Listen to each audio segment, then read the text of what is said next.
I will convince you to spend your money from now on for the rest of your life. And if I don't, you can comment something bad in the comments. You can call me the N-word. You can call me a slur if I do not convince you to stop spending money in less than 9 minutes. All right. So, number one, you should spend money because it will give you more value than hoarding your money. And I'm not talking about hoarding your money in the bank account. I'm talking about hoarding your money physically in cash. I've brought this up in the past 2 videos. Do not hoard physical cash. Always plan to spend that money as soon as possible. Why, you may ask? Well, because hoarding cash over time will decrease the value of your, it will decrease your spending power because $3 now is worth more than $3 tomorrow. If I have $100 today and I decide to spend it, I'm going to be able to get more. If I have $100,000 in 10 years, I will not be able to get more. I will have like $50,000 left, actually. I'll have the value of $50,000 today with $100,000 tomorrow in 10 years. So, always plan to spend that money because tomorrow it is always worth less. You always hear the phrase, you always hear people talk about if you get a chance, always take advantage of it and don't always know when to be patient and know when to wait on a good offer. But in most cases, take up on a good offer as soon as you see it in a snap. Why? Because with something like money, it is never going to gain value. So do not hoard it. Next thing for why you should spend your money. Well, let's talk about a house. Let's talk about a business, right? You can buy a house for cheap today. Or I'm going to call it cheap to buy a house today because tomorrow it's going to be more expensive. So you can get a house for cheaper today if you spend that money now.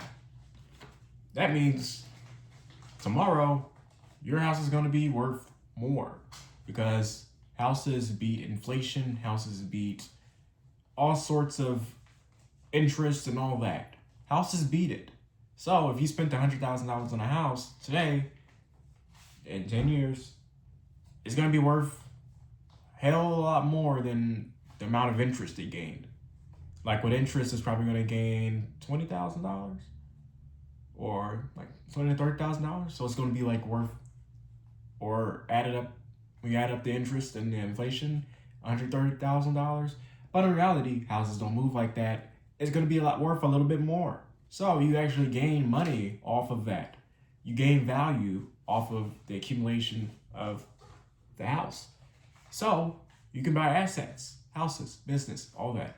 And I'm not speaking as if I've done this before. I'm just speaking off the market and what I've seen and learned about.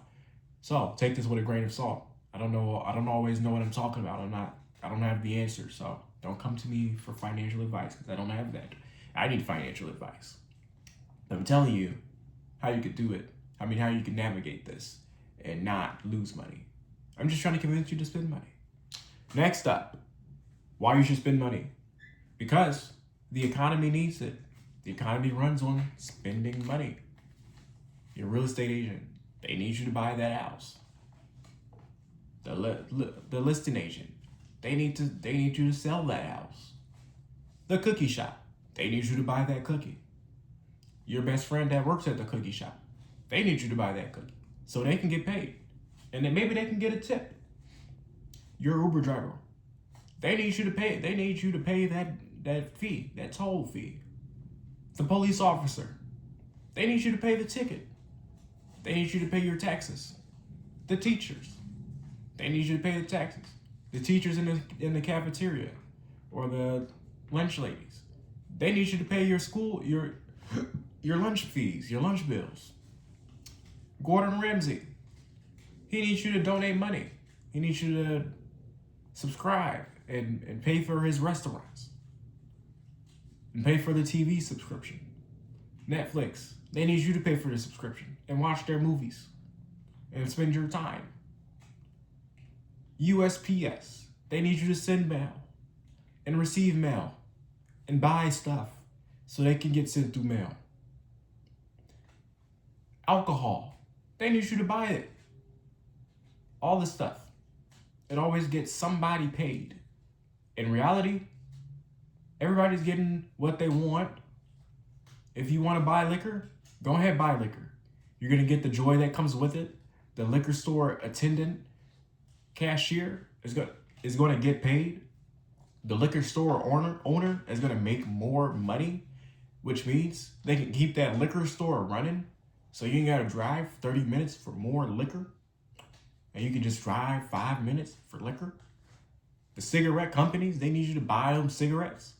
So the tobacco farmers, their suppliers, can continue to farm tobacco and crop it, whatever you want to call it.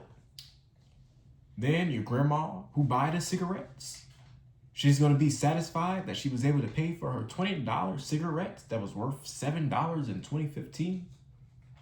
Another sign of inflated prices and the dollar being worth less than it is now. And why you need to buy things now, because things aren't going to get any cheaper. And this goes on and on and on.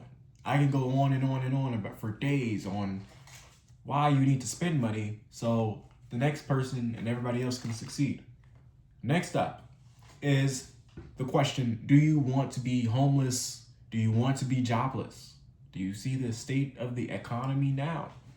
Everybody was getting those PPP loans. Everybody was getting the stimulus checks. And everybody was making money before COVID. And everybody wants to blame COVID. Even I was blaming COVID for everything and why the economy went to poop. But the only reason the economy went to poop was because everybody started hoarding their money and not everybody was going outside, which meant nobody was spending their money and all they were doing is spending money on subscriptions that they already were paying for 2 months later before the COVID hit. So if nobody's outside, nobody's moving around, nobody's going to the mall, what's going to happen? People going to stop spending and they're going to start hoarding their money. And you know how a lot of people is. The people who are broke, they usually don't trust the banks anyway. They're going to start hoarding their money. And since they ain't spending it, they ain't got no chance to spend it. They ain't able to spend it because they in quarantine. They're going to accumulate a lot of physical cash that the government can't track and the government can't tax because they ain't spending it. So, please spend money. So, everybody can have a job. Everybody can maybe have a house. We can decrease homelessness. And homelessness can be a choice like it used to be. And yeah, the economy does better when you spend your money. Because your mom, your brother, your daddy, your sister, your best friend, your cousin, your girlfriend, your wife, they're able to get paid for their labor. And you as well. You get paid for your labor. You get paid more for your labor when everybody's spending their money. And everything is going to be at an affordable price when everybody's spending their money. It's going to be a high price. The price is always going to get higher. But if you keep your money, if you keep spending the money, the price is going to stay at a lower price for longer and it won't continue to increase at a higher rate. So if you want to have luxurious things and enjoy life, spend your money. That's the only way. You have to spend your money. Pay them taxes. Move it around. But yeah, hopefully I convince you to spend your money.